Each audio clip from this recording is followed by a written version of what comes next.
Est-ce que tu peux nous dire pourquoi souvent on consulte, surtout les hommes consultent un peu très tard? Vous savez, vous avez bien dit, hein. Mhm. Ou tu as bien dit, on va se tutoyer. Ouais.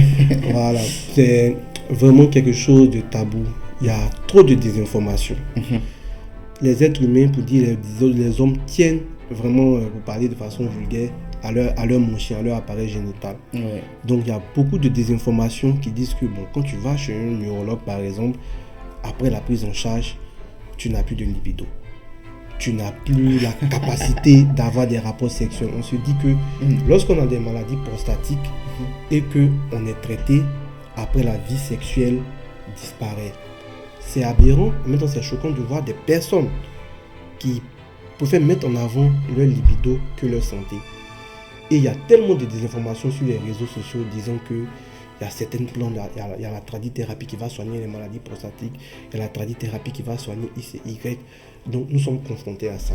Il faut dire que la politique de la Côte d'Ivoire privilégie la santé mère-enfant. On fait beaucoup de sensibilisation sur les maladies liées à la femme et à l'enfant. Mais pour l'homme, il n'y a pas trop de sensibilisation.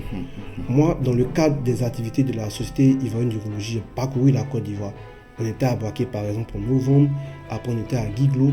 Quand tu fais des campagnes, lorsque tu échanges avec des personnes, elles ne savent même pas ce que c'est que l'urologie. Elles ne savent même pas qu'il y a des chirurgiens urologues qui existent, qui sont là pour prendre en charge toutes les maladies liées et à l'appareil génital et à l'appareil urinaire. Donc, en premier lieu, c'est la désinformation et c'est le fait que les gens ne savent pas que ces spécialités existent, qu'il y a des spécialistes qui sont là pour traiter tous ces problèmes-là.